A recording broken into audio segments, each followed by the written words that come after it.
Hey tout le monde, comment allez-vous? Aujourd'hui je suis trop contente de vous montrer l'intérieur de mon bullet journal pour commencer l'année 2019.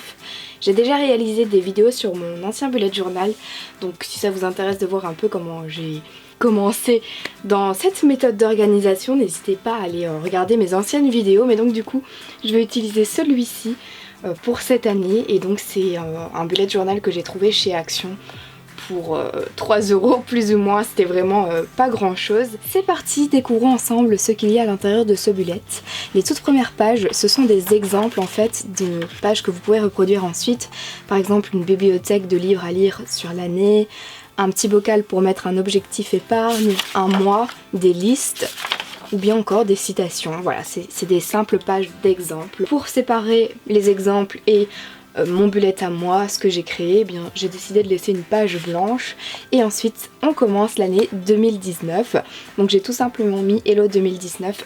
Je suis pas dessinatrice du tout et justement je veux faire cette vidéo parce qu'on voit tellement de vidéos sur les bullet journal, de photos etc. sur Pinterest, de trucs de fou, que je veux simplement vous dire ça peut être rapide, ça peut être également à portée de tous. Si vous avez simplement envie d'essayer une nouvelle méthode d'organisation, si vous avez envie de créer les choses vous-même et d'adapter votre agenda à votre façon à vous, c'est vraiment une très chouette méthode.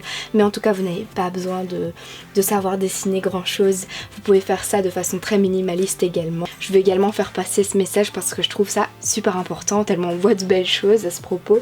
Donc juste pour l'ampoule, sachez que j'ai regardé en fait des petits modèles sur Pinterest et je les reproduis. On passe maintenant à la page suivante et c'est mon calendrier annuel. Donc le calendrier annuel de janvier à décembre, du coup c'est pas si facile que ça à faire, donc moi je vous invite vraiment, si vous ne l'avez jamais fait, c'est de le faire au crayon et ensuite de repasser avec un petit bic et prendre sa gomme après pour éviter toute catastrophe et éviter de ne pas avoir assez de place par exemple. Donc encore une fois j'ai fait quelque chose de très simple, j'ai juste pris mon surligneur ici Stabilo pastel, jaune pastel, pour passer au-dessus des mois.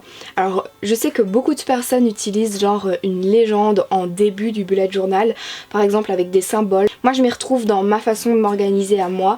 J'utilise plutôt des couleurs que je connais vraiment par cœur en tête parce que j'utilise cette méthode depuis des années. Donc j'ai pas spécialement besoin de faire cette légende, mais je tenais vraiment à le préciser parce que c'est un peu la méthode dans le bullet que tout le monde utilise. Sur la page suivante c'est le calendex. Alors mais qu'est-ce que c'est que ça? C'est de janvier encore une fois à décembre et comme vous pouvez voir donc j'ai mis les 6 premiers mois ici et les 6 autres mois sur l'autre page. Et alors vous voyez plein de petites barres, qu'est-ce que c'est que ça? Ces petites cases, en fait ça représente à chaque fois les semaines dans le mois. Par exemple ici je vais devoir noircir parce que le 31 avril ça n'existe pas. Là je vous montre vraiment comment je l'ai organisé pour commencer le mois, mais à chaque fois je vais le remplir du coup, mais là je voulais vraiment vous montrer à quoi il ressemble. Après une fois qu'il est rempli, je trouve que c'est assez personnel puisque ça reste un agenda. Si ça vous intéresse, n'hésitez pas à me le dire et je pourrais par exemple le faire chaque début de mois pour vous montrer comment j'ai préparé mon mois, qu'est-ce que j'ai décidé de changer pour mieux évoluer dans mon organisation. Pour revenir sur le calendex, vous avez à chaque fois la date et donc du coup vous pouvez mettre un petit mot si c'est l'anniversaire de quelqu'un, si c'est vos congés, etc. Vous pouvez les indiquer pour vraiment avoir une idée globale de l'année et toujours avoir cette idée fixe à une certaine date. Le calendrier mensuel du mois de janvier, donc je me suis beaucoup inspirée des premières pages qu'il y avait dans ce bullet. J'ai mis un espace pour les notes, j'ai mis un espace pour les objectifs du mois. Et alors j'ai mis un petit sticker ici. Cette page-ci c'est pour les nouvelles bonnes habitudes, on va dire les résolutions. Mais je vais vraiment faire cette page, je vais essayer en tout cas de la faire tous les mois. Donc un de mes objectifs pour cette année c'est de m'améliorer en anglais et en espagnol, vraiment à 100%. Donc chaque jour du 1er au 31 janvier il y a une case. Et si j'ai travaillé mes langues, eh bien je vais colorier cette case et à la fin du mois je vais voir si j'ai vraiment bien bossé. Même chose pour le sport, même chose pour la créativité qui comprend également mon bullet journal et également le bien-être. J'ai décidé de faire un tracker également pour mon humeur. Donc j'ai fait une case du 1er au 31 et là je vais mettre un smiley en fait à chaque fois pour tous les jours et normalement il devrait y avoir beaucoup de smileys avec un sourire. Donc ça permet vraiment je trouve d'avoir une idée sur le mois de comment on s'est comporté par rapport à ses objectifs. On voit vraiment directement, c'est très visuel.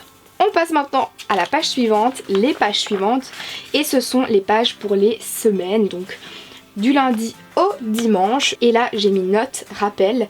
Là je vais mettre une petite citation et là également c'est ce qui est prévu en tout cas. Donc j'ai changé un petit peu toutes les semaines. Donc ça c'est par exemple la deuxième semaine du 7 au 13 janvier.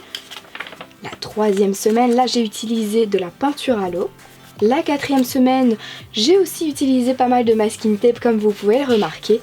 Et la dernière semaine, eh bien semaine 5, là j'ai mis tout simplement les 4 derniers jours du mois. Comme vous pouvez le remarquer, j'ai dédié une page souvenir et donc à la fin du mois, je vais essayer de coller par exemple des tickets de cinéma. Je vais essayer également d'imprimer des petites photos avec mon HP Sprocket. Comme elles sont autocollantes, je vais pouvoir les mettre également là et je trouve ça vraiment chouette. On passe aux choses un peu plus sérieuses. Là j'ai décidé de faire une page, même deux, sur mon budget du mois. Donc la page de gauche c'est vraiment l'état de mes comptes et également les revenus. Ensuite à droite ce sont mes dépenses du mois. Donc là je vais vraiment mettre la date exacte, la description, catégorie et le total. Comme ça à la fin du mois je vois le total de mes dépenses, le total de mes revenus et je peux conclure avec ma petite épargne. Et je termine ce mois de janvier avec un bilan très simple. On va pouvoir faire le bilan justement du tracker qu'on avait au tout début, que l'on va colorier et voir un petit peu du coup ce qu'il faut améliorer pour le mois suivant. J'espère sincèrement que cette vidéo sur mon bullet journal vous a plu. N'hésitez pas à me dire en commentaire ce que vous en avez pensé et si vous aussi vous avez un bullet journal, comment vous l'organisez. N'hésitez pas à m'envoyer des photos aussi, ça me fait toujours très plaisir. Et si pas, dites-moi en commentaire qu'est-ce que vous utilisez pour vous organiser, si vous êtes plutôt agenda électronique, agenda papier, si oui lequel, etc. Je vous fais plein de gros bisous et je vous dis à la prochaine.